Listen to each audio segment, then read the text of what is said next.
The state of Florida has once again delivered a crushing blow to the trans agenda, with this latest iteration being the state legislature going after to the misnomer known as gender-affirming care for minors, aka the administration of puberty blockers, cross-sex hormones, and mutilative surgeries performed on children. We're going to go ahead and take a dive into this latest legislative endeavor by the Sunshine State, as the people of Florida have overwhelmingly said they don't want that trans agenda in their house. Here on the breakdown.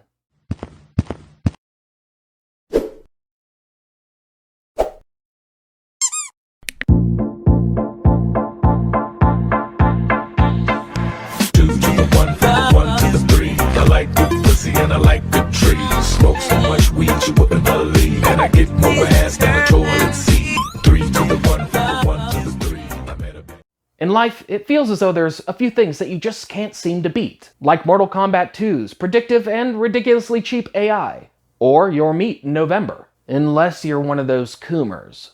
And of course, you can't seem to beat Florida's legislative efforts, as the Sunshine State has been on the forefront tackling a lot of issues that are on top of voters' minds. And this latest effort from Florida's legislators shows that they're willing to tackle issues no matter how contentious they are. If there's one topic that has been on the roundabout of the social political spectrum on both the left and the right, it pertains to what the left refers to as gender-affirming care, particularly being administered to minors. Now, for those who are unaware as to what gender-affirming care is, I'll explain it in the most simplest of terms because it all boils down to 3 different flavors. The first flavor of gender-affirming care, especially when it pertains to minors, comes in the non-chemical, non-physical, therapeutic aspect known as affirmation. In a nutshell, all affirmation is what's known as like the social transitioning. So this may involve a child, cross-dressing, a young girl dressing as a boy or a boy dressing as a young girl, so on and so forth, with the people around them, whether they be parents, educators, peers, or even medical professionals, affirming the delusion regarding their gender identity. Now, as far as I can tell, this legislation out of the state of Florida is not going against that first flavor of gender-affirming care, aka the social transitioning, the verbal affirmations, so on and so forth. However, what this legislation is going to tackle is the other 2 flavors of gender-affirming care, as they, in most people's opinions, appear to be the most potentially damaging to youths. And that would be the introduction and employment of things like cross-sex hormones and puberty blockers, and of course, the unsettling genital and breast mutilative surgeries that are performed on children that we've seen as young as 14, 15, 16 years old. There's really no other way to shake this bag. When it comes to puberty blockers, when it comes to cross-sex hormones, and obviously when it comes to various surgeries, whether they relate to the top or the bottom of a child, you're effectively castrating the child, either chemically or physically, whichever route you take.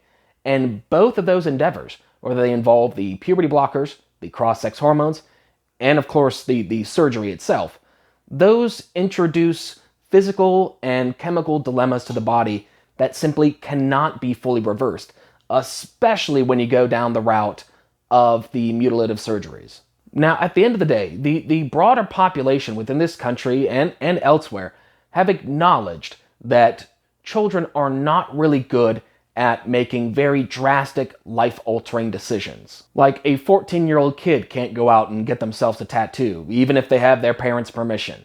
And you can't have a 14, 15-year-old kid, able to consent in adult relations with another adult, or in many cases, they're not even legally allowed to consent in adult relations with their peers, depending on what state it is. And obviously, we certainly don't let 13, 14, and 15-year-olds go ahead and sign up for the military, because we all realize these are drastic decisions that requires the cognitive ability of an adult. And yes, we do have to draw an arbitrary line.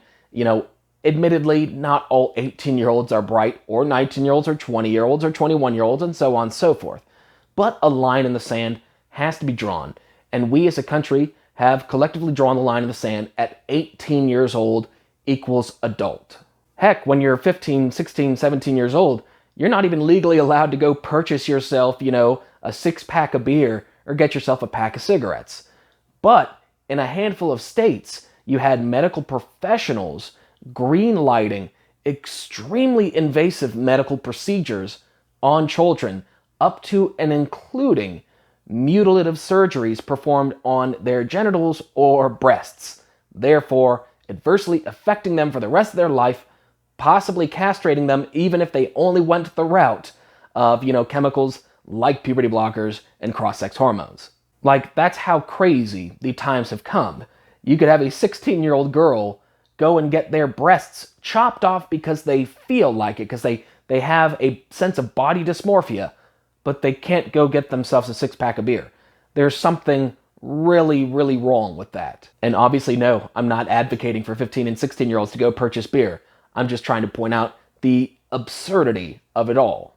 And clearly, I'm not alone in this thought process, because the state of Florida decided to put a ban on the nonsense involving puberty blockers, cross-sex hormones, and mutilative surgeries. Of course, President Biden couldn't help but, discuss this topic, trying to throw shade at the state of Florida, and by proxy, Governor Ron DeSantis, over the efforts to protect children in Florida, with the president making an appearance on The Daily Show to try to claim that what they are doing in Florida in terms of protecting children is borderline sinful. What's going on in Florida is, as my mother would say, close to sinful. I mean, it's just terrible what they're doing. It's not like, a kid wakes up one morning and says, I decided I want to become a man, or I want to become a woman. Florida Governor Ron DeSantis decided to punch back at Biden's comments made on The Daily Show, with the governor taking to Twitter saying that the federal government shouldn't be trying to force states and parents to impose these destructive surgeries on children. It is not sinful to prohibit the mutilation of minors. It is not acceptable for the federal government to mandate that procedures like sex change operations be allowed for kids. Now, this legislation that passed in the state of Florida was something in the making for months, as Florida's Board of Medicine and their Osteopathic Medicine Board acknowledged this past November that if a ban came into the cards, they would absolutely approve the effort in Florida. Now, of course, the proponents of these unsavory procedures being performed on minors have been taking to social media, have been echoing a lot of talking points, asserting claims like these types of bans will adversely impact trans children, or it could lead to them, turning off their own lights, so to speak. But the chairman of the Florida Board of Medicine, Scott Ackerman, he said that this isn't just, some effort to traumatize kids who are experiencing gender dysphoria, but rather this is an effort to make sure that the proper care is being administered rather than these drastic procedures that really should only be relegated to adults. What the board has sought to do is protect our children from therapies that have irreversible harm. So it's a very limited set of therapies that have been restricted, but this board still wants these patients cared for, absolutely. Needless to say, Florida, and by extension Ron DeSantis, has been on the forefront trying to tackle these contentious, controversial issues that manage to really rile up the far left and those who are trying to push the trans agenda. And with Ron DeSantis and the Sunshine State being the trailblazers that they are, you have other states that are finally mustering up the courage to do something about this existential threat. Namely, states like Mississippi, Utah, South Dakota, Kentucky have all brought about legislative efforts or proposals to ban these types of invasive surgeries being performed on minors. Anyways, guys, I know that was a bit of a short one, but that's pretty much the long and short of it. Go ahead and drop your thoughts on the matter in the comment section below, whether you think the state of Florida just took things too far and they had no right or reason to attack what's known as gender-affirming care, or whether you think Florida is doing the right thing and that other states should follow suit. Whatever your thoughts are on the matter, go ahead and drop it in the comment section below. Anyways, guys, that was a breakdown. Peace.